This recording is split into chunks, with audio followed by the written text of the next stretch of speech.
much, Peter. Can I just release our children for the last Bible class, the youth group and Sunday school? So if you like to stand up and make your way to our classes, that would be good. So have a great time. Excellent. And for the rest of us, can we have the PowerPoint on the screen, please, Jane? Excellent. Good. Yeah. So today is the last Sunday of the year, and tomorrow is the last day. I guess on a day like this, we often have mixed emotions. On the one hand, you have sense of gratitude. As Christians, this is God. It is God who has been with us throughout the year, good or bad, high or low, or sunny or stormy. But on the other hand, you can't really avoid having a sense of regret. Realizing that there are things that we had hoped to achieve this year, but for whatever reason, we couldn't. So I think there's a mixture of gratitude and regret. Certainly it is the case for me. Every December, that's what I feel, coming to an end of year and looking toward a new year. And I think human tendency, our tendency is to focus on the latter rather than the former. So it is important that we end the year with sense of thanksgiving, and that's why I wanted to call this particular service, End of Year Thanksgiving Service. We want to look back and thank God for everything that God has done.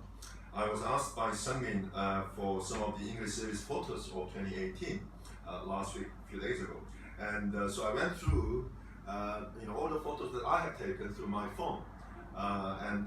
So I couldn't find many good photos, but at least I had some photos in my phone. So I went through my phones, and starting from the Easter and the bazaar and family camp and so on. So I was reminded once again what a blessed year we had as a church, as brothers and sisters together. So I was really touched by it. So I decided to arrange this, putting this together in a small PowerPoint presentation. And this is just photos that I have in my phone. I'm sure there are a lot better photos in other papers taking photos throughout the year. But this is just a few snapshots of the photos of what we have done this year. So I just want to go through, looking back 2018 through my phone. So this is the one Saturday I believe I came out and the worship team singing, practicing, fantastic scene there. So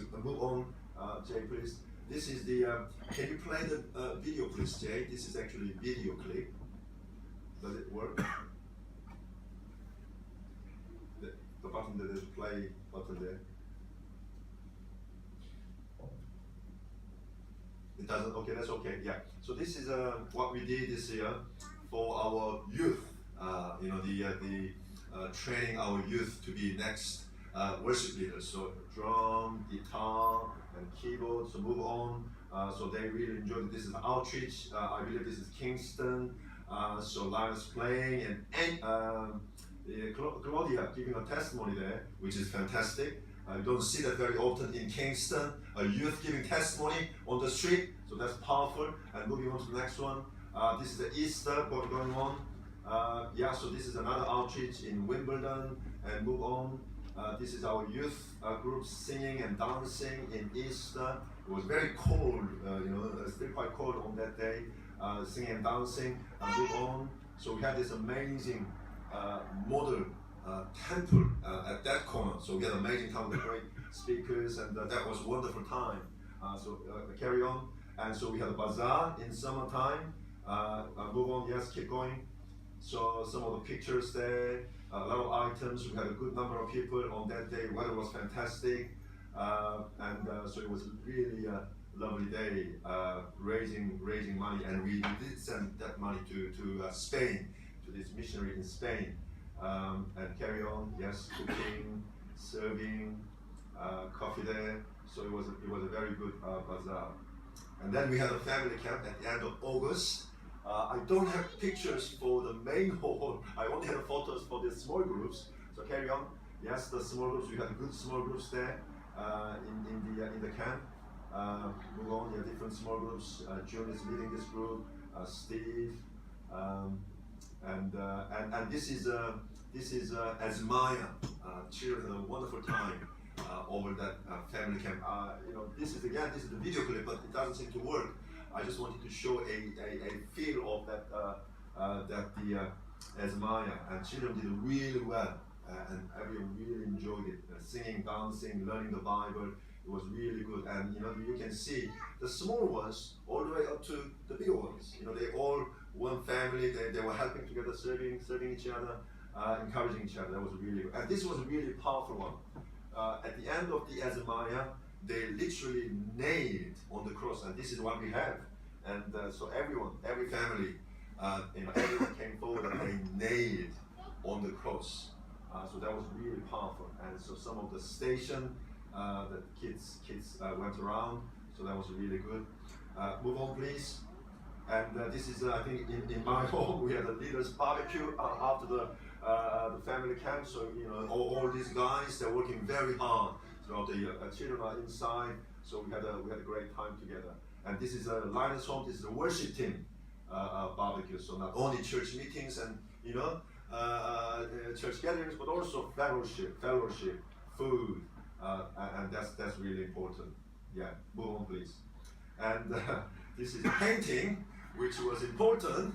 Again, this is a video clip, but you can't see very much. But I went around and taking photos of all those people, making themselves dirty and painting, working very hard in different rooms. And we had music there in the background, so working very hard. And so we have a little more colorful rooms as a result.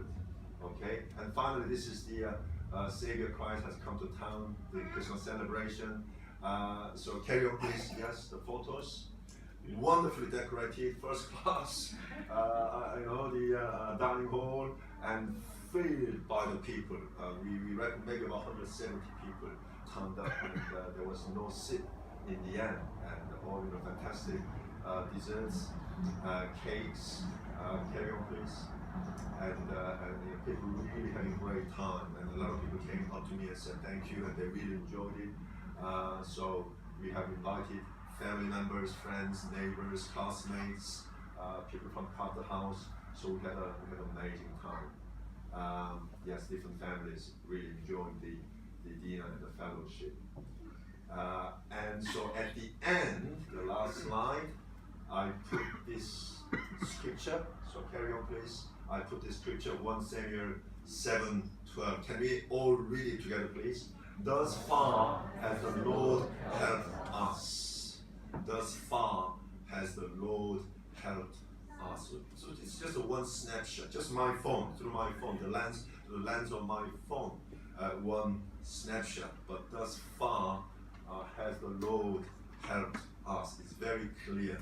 It's very clear that God has been really gracious and blessed us so many ways in every season, in every event, and every time. And as personally and as a family, I'm sure as you look back, you can be so grateful and so thankful. Can you have the lights on again, please?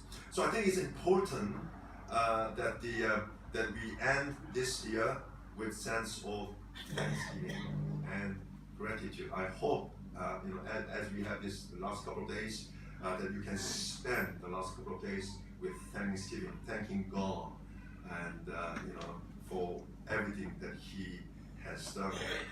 But there are also things that make us feel a little regrettable, and I'm sure we all have.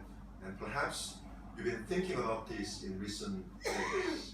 Now, as a pastor, I have quite a few regrets, but the number one regret for me, coming to the end of the year, number one regret is I wasn't able to spend much time in trying to meet as many non-Christians and new people as I could.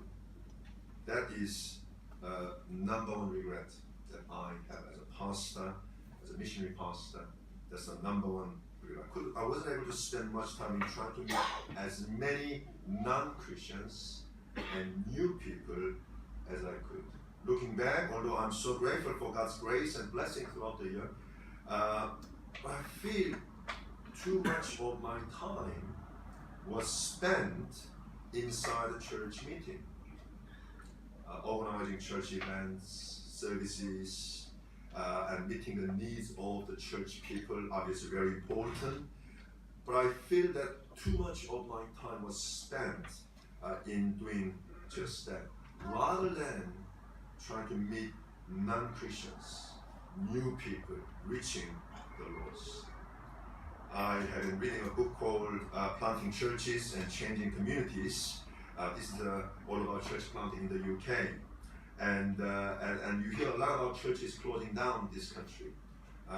Churches are on the decline in the UK. But there are many men and women who are filled by the Holy Spirit, who are called by God, and planting churches quite courageously up and down the country. So this is an amazing story to read and really encouraged by what's happening. Okay, and in this book there's a chapter titled "Staying Focused, Managing Your Time as a Church Planter." Now that's very important, as you know. Staying focused, managing your time is very important, and especially so as a church planter. If you plant a church, you have only few people, and you want to reach as many people as you can. And so bringing them into the kingdom of God and sharing the gospel with them. So that's the number one priority. But in this chapter, it says that there are many times that people are sidetracked. They lose their focus, and that is so easy. Even though there is the number one priority, and that's why they plant their churches, but they so easily lose their focus and end up doing other things and being busy with other good things, but losing their focus. And so the author said some years ago, I sat in a conversation between a young church planter and an apostolic leader who was trying to help him develop his church plant. The young leader was evidently frustrated, and he said, "I have around 40 people in my church plant," he said, "and now I do not have any time to meet any new people. The needs of these 40 people take up all my time." That's amazing, isn't it? You have 40 people in your church, and the needs of those 40 people can take up all the time of this church leader. So he was frustrated. And so the seasoned leader, he leaned forward and he said, "Now here is what I suggest you do. Divide your time in half. Give 50% of it to the people you already have, 40 people. And then give the other 50% to find the next 40 people." So you need to make sure you divide your time, your diary, your calendar. Divide your time. So give 50%, okay? Be very clear.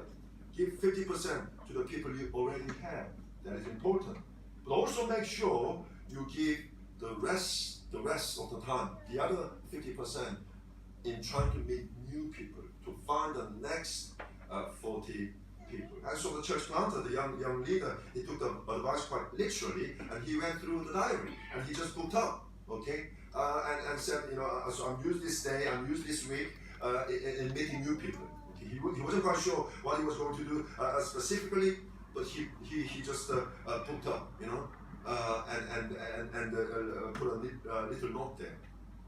And whenever somebody else came up to him and said, "Can I spend time with you? Can I meet with you?" And he could sincerely say, "Well, I'm booked up already on that day. I'm booked up. I've got something else to do." With sincerity, he could say that. So it was all about prioritizing your time, managing your time, and staying focused.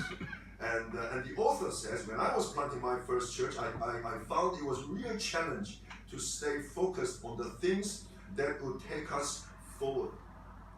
There was always another email to be returned, another phone call to make, and someone else who wanted to meet up. It was easy to stay busy without ever asking, what would I be doing today that will take us forward? It is easy to stay busy, okay, Often we think being busy is good, but it is easy to stay busy without ever asking the question, what would I be doing today that will take us forward? In the end, a card on my desk, I put a card on my desk that read, the main thing is to keep the main thing the main thing. That helped me not to get distracted by simply being busy, and ensured that I was doing what really mattered. Now, if you see in the service sheet today on the right-hand side, I put this nice picture there, and that is this. The main thing is to keep the main thing the main thing. So it is true that we had a wonderful year. It is right that we had an amazing time, every now and then throughout it, when we look back. We're thankful, we're grateful to God. Okay. But we need to ask ourselves in terms of making sure we keep the main thing the main thing. Because it is a challenge to many of us. It was a challenge to you. It was challenging to me. Now, as I was praying and pondering over this in the last few days and in a prayer meeting last week, this passage came to my mind. This passage, Mark chapter 1. And I realized it was also a challenge to Jesus as well. To stay focused on the main thing. It was a challenge to Jesus as well. Because we see in this passage, Jesus faced the same challenge. He wanted, he had to make sure that his priority, his call, his mission was always, the priority. He had to focus on them, because otherwise it would be really easy for him to be distracted by so many other things. So first of all, in this passage, I want to look at what is the main thing. What is the main thing? As a church and as a Christians, what is the main thing? What was the main thing for Jesus? We are followers of Christ. We are Christian, followers of Jesus. So what is the main thing? Well, Jesus makes it very clear at the end of this passage, verse 38. Jesus replied, "Let us go somewhere else, to the nearby villages, so I can preach there also. That is why I have come." So Jesus makes it absolutely clear. Now let me tell you the reason why I have come, the reason why I have Christmas, the reason why we have Easter, the reason why we have the story of Jesus. He says, let me tell you why I have come. That is to preach the gospel, to preach the good news of the kingdom of God. Not just in one location, one town, but from town to town, from village to village. So he says, let us go somewhere else, to the nearby villages, so I can preach there also. Now in the New King James Bible, it says, let us go into next towns, that I may preach there also, because for this purpose I have come forth. So he used the word purpose. So that's the purpose of my being here. That's the purpose of my coming into the world. In a parallel passage in Luke's Gospel, phrased in a slightly different way, but and it says in Luke chapter 4, verse 43, "But I said, I must preach the good news of the kingdom of God to the other towns also, because that is why I was sent." That is why I was sent. Okay? So he says, that is why I have come, and that is why I was sent. I was sent by God the Father. But the reason is to come into the world and to preach the good news of the kingdom in different towns and different villages. And in the next verse, 39, it says, "So he traveled throughout Galilee, preaching in their synagogues and driving out demons." And again, another parallel passage in Matthew's Gospel, it says, Matthew 4:23, Jesus went throughout Galilee, teaching in their synagogues, preaching the good news of the kingdom, and healing every disease and sicknesses among the people. So that was Jesus' mission. That was his priority. That was his call. That was the reason. That was the reason for Jesus in the world. The mission of the Messiah never changed. And he states it very clearly in his inaugural speech. Many theologians call this inaugural speech, Luke chapter 4, verse 18. What Jesus said in Nazareth, the synagogue of Nazareth. He said, "The Spirit of the Lord is on me, because he has anointed me to preach the good news to the poor. And he sent me to proclaim freedom for the prisoners, recovery of sight for the blind, and release the oppressed. So he makes it very clear in his inaugural speech, the first speech. And also it is the same in his farewell speech. At the end of Matthew's Gospel, Matthew 28, he says, all authority in heaven and on earth has been given to me. Therefore, go and make disciples of all nations, baptizing them, teaching them everything I have commanded you. So his mission is the same. The purpose is the same at the start and at the end. Maybe phrased in slightly different ways in different Gospels, but it is the same. So he mentioned, that is why I have come. Now, as Christians and as a church, that is our mission as well. We know that because toward the end of his earthly ministry, knowing that he wasn't going to be around anymore, he really trained and discipled his disciples. Okay? And he talked about, especially to Peter, on this rock I'll build my church. The gate of Hades will not overcome. So he's talking about church because the church will carry on Jesus' ministry. And the disciples, he said to Peter, Simon, son of John, do you love me more than these? Feed my lamb, take care of my sheep, and feed my sheep. So through his disciples and through his church, his mission was to continue. So that's the priority for us and for us as a church. So the main thing for the church is not even becoming a big church, a mega church. That's not the main thing. The main thing is whatever the size is, and wherever we are located, we reach the lost. We reach out to the people outside of the kingdom of God. I was reading this article, and this writer was saying, asking this question. Imagine that there are a church of 10,000 people, 10,000 members. Okay, in one location, there's a church of 10,000 people, and then imagine there are 100 churches with 100 people each. So it's the same number, 10,000 people, same number. Okay, but which one do you think is actually more effective in reaching the lost? You have a church of 10,000 people, and you have 100 different churches with 100 different people, members in each church. Which one will be more effective? Well, it depends, isn't it? It depends. Maybe this one mega church is really trying to reach out and share the gospel and bring people into the kingdom of God. That's fantastic. Okay? But you can see it can be quite effective. You have these smaller churches, but up and down the country, scattered around and reaching their towns and reaching their communities, reaching their villages. Okay. So the main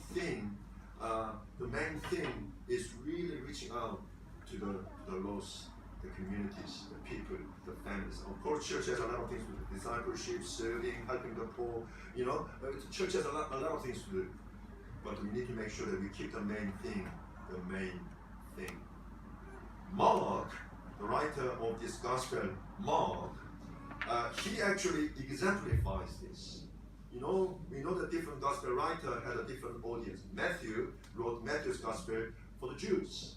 Luke wrote Luke's gospel for the Gentiles. Luke himself was a Gentile believer, and he wrote for the Gentiles. And Mark, although he was a Jew, his gospel was actually for the Romans. And that's very interesting, isn't it? Because Romans was the enemy as far as the Jews was concerned. But Mark, he took his pen, writing this really fast-moving gospel, short his gospel, and his main focus was the Romans.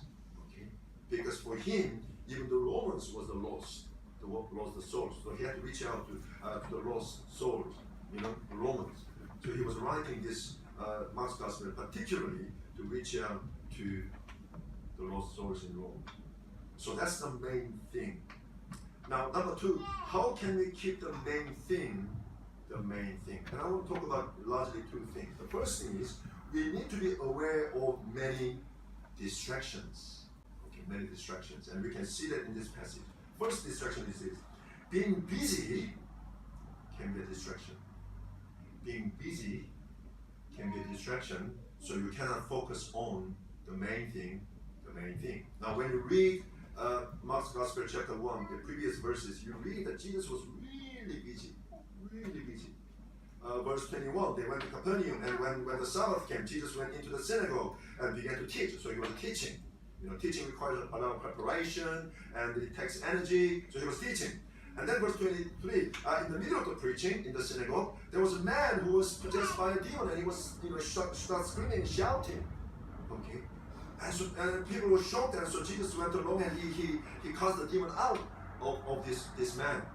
So he was healing, he was casting demon out of this man. And then after that, as soon as they left the synagogue, they came to visit Simon Peter's home, because Simon Peter's mother-in-law was sick. She had this fever. So Jesus came to visit her and prayed for her. Okay. And then at the end, it says verse 32, that evening after sunset, the people brought to Jesus all the sick and demon-possessed. The whole town gathered at the door. So this is what happened just one day, from the morning in the evening till evening. Okay, there was a teaching ministry in the synagogue. There was a demon-possessed man, so they had to deal with him. And then healing, praying for the sick, healing ministry. And then the whole town, the Bible says, the whole town gathered at the door. And it's very tiring. Work when you have all these sick people, crying out for your attention. Okay, and it's very, very tiring, energy consuming. So Jesus was really busy in this town. So it was good. It was all very good ministry, healing, teaching, visiting, all very good ministries. Okay. However, they could be so busy thinking, well, I have a lot of things to do in this town.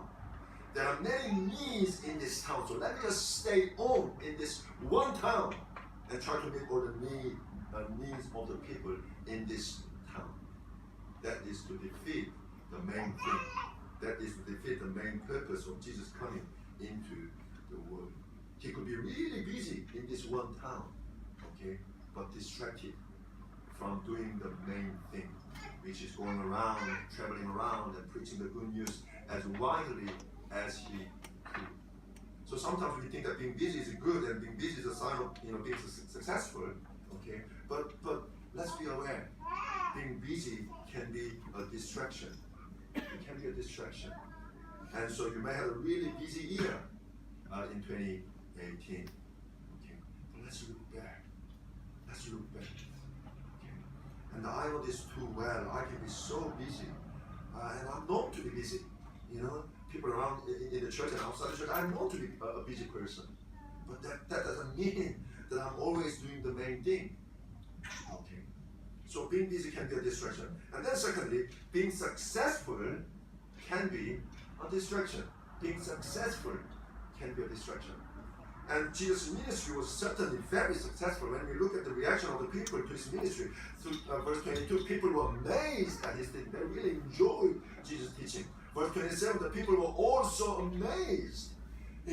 Wow, he can even command this demon out, and the demon can flee, the evil spirit can go. Wow, that's amazing. So people really appreciated his teaching, his preaching, his healing ministry. They were all amazed by what he was doing. And so they all tried to keep Jesus from leaving them. Luke chapter 4, verse 42, it says, at daybreak, Jesus went out to a solitary place. The people were looking for him, and when they came to where he was, they tried to keep him from leaving them because he was so good. It was so good to have Jesus around. He was so popular. He was so successful. There was a revival going on in this town.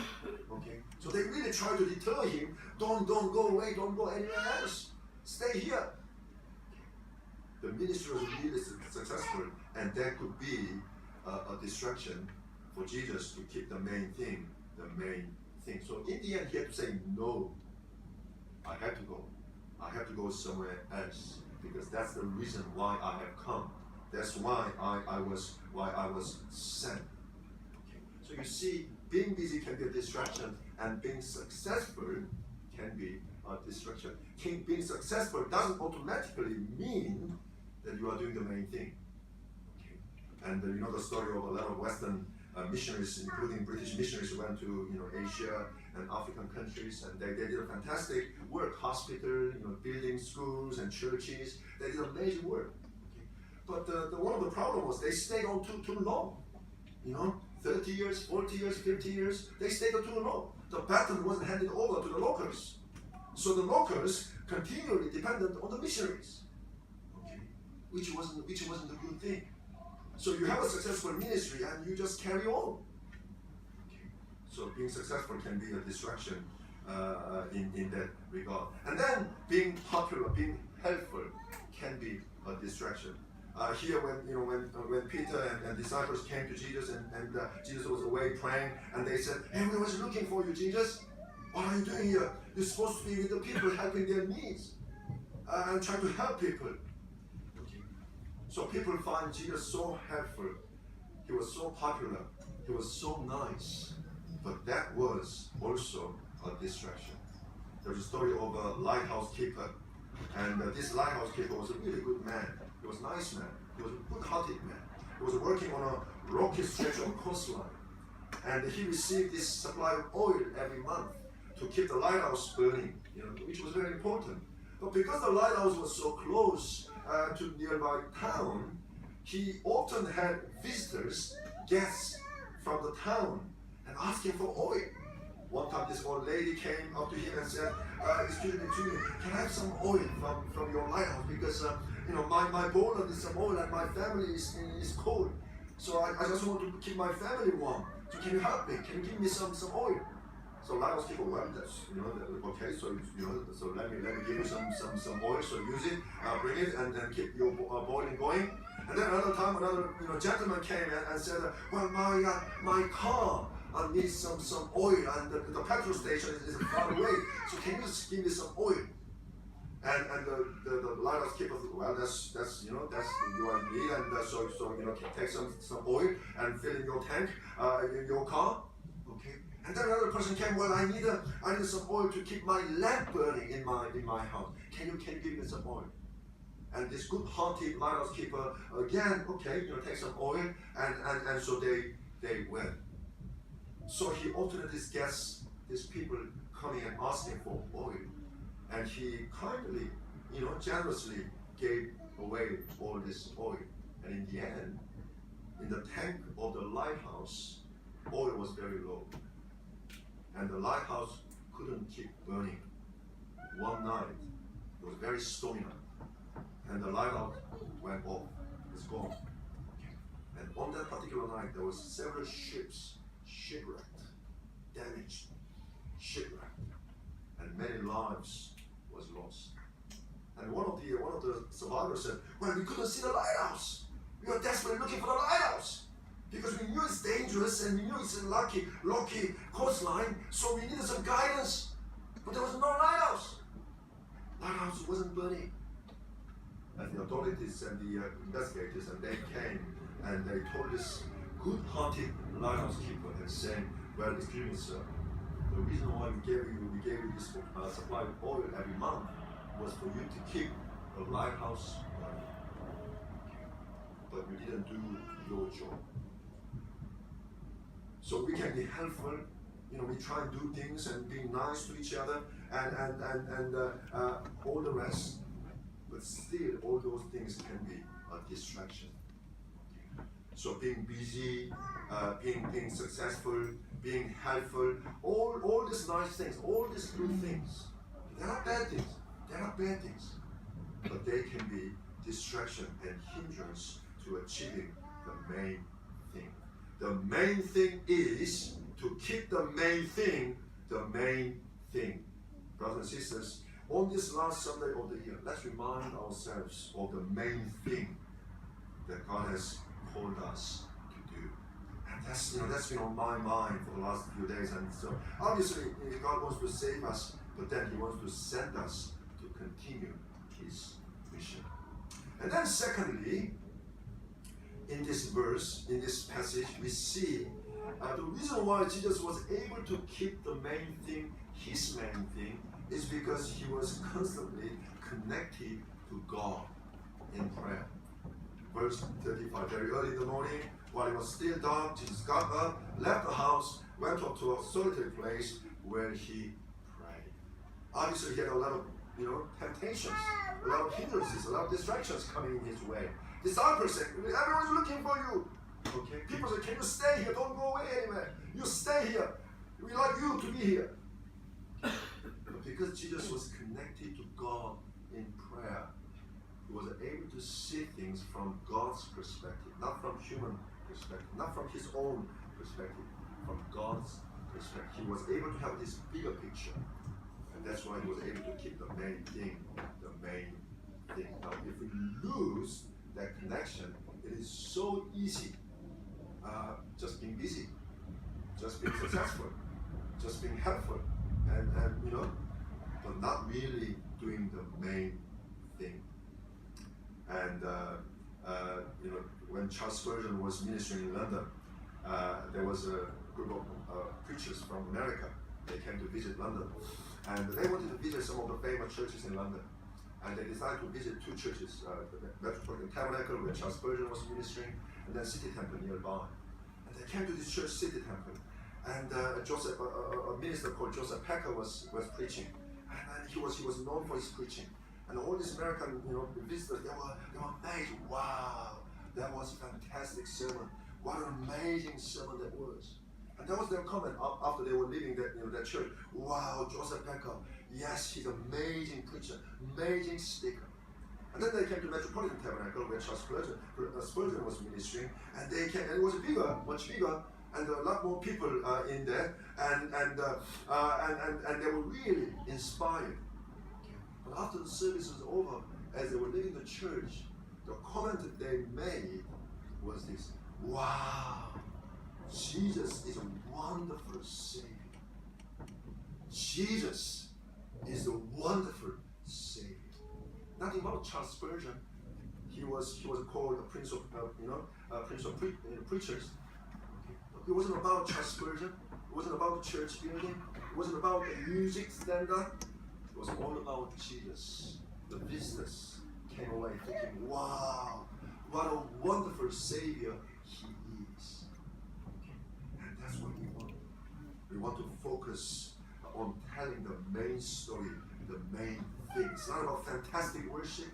It is not about wonderful children and youth work. It is not about amazing food and hospitality. It is not about dedicated group of people. All they are very important, but that's not the main thing. The main thing is lifting the name of Jesus high and worshiping Jesus and telling others about Him. Amen. And that's the, so Jesus was connected to God, and He made sure that is the case. And I was thinking about 2019 to 2019, and I was thinking maybe things like perhaps join a circle, imagine a circle around the church, 1 mile radius, within the church, and I don't know how many homes, how many families there are in this 1 mile radius, in this circle. But there are plenty of people who don't know Jesus.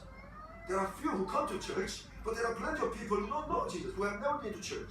In this 1 mile radius, 1 mile radius.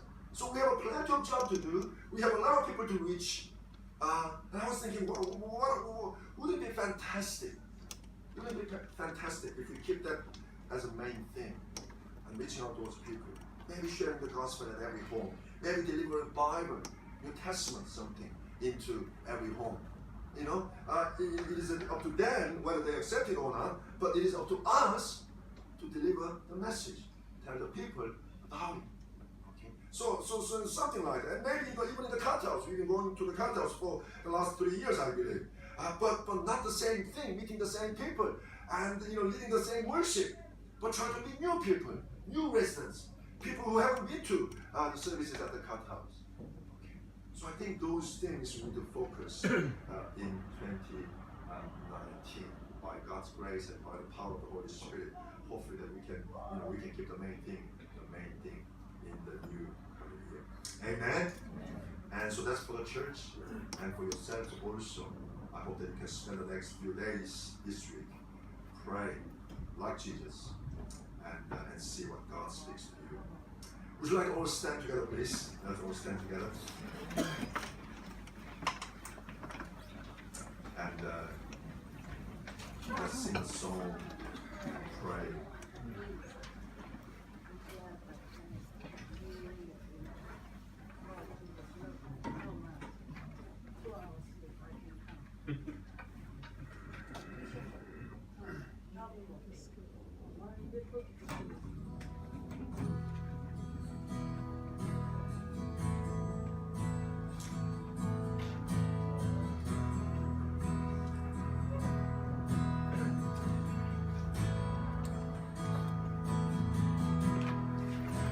Worthy of every song you could ever sing, worthy of all the praise we could ever bring, worthy of every breath we could ever breathe. We live for you. Jesus' name above every name. Jesus, the name above every other name. Jesus, the only one who could ever say.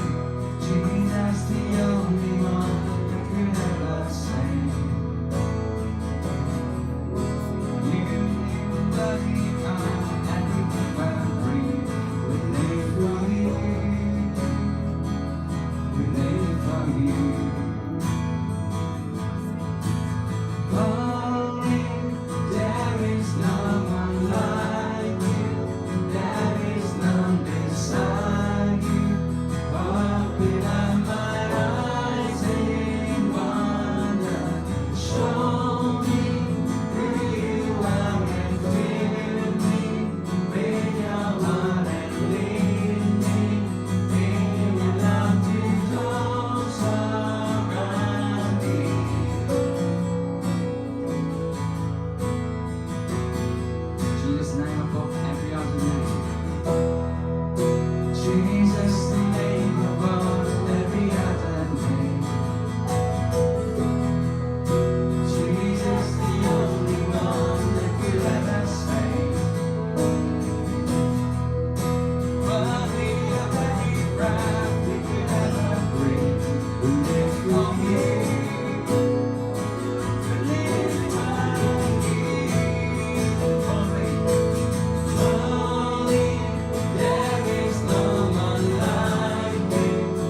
story, me and my wife, and how we scared our first baby, and so. But then God provided wonderful children later. So just trying to encourage them and see things from God's perspective. And it was God who kept us, God who led us, who guided us. So we thank God. Also, let's pray. If there's anything that God speaks to you about keeping the main thing, or you're just being busy, or you're just being successful, and we're just trying to be nice and good and helpful, but slightly sidetracked from keeping the main thing. The main thing is to keep the main thing. That is why I have come. That is why I was sent, Jesus said. And so he had to say no in some cases. Let's pray that by God's grace, as we end this year and look forward to the new year, we can really focus, by God's grace, focus on the main thing. As a church, as Christians, as families, as individuals,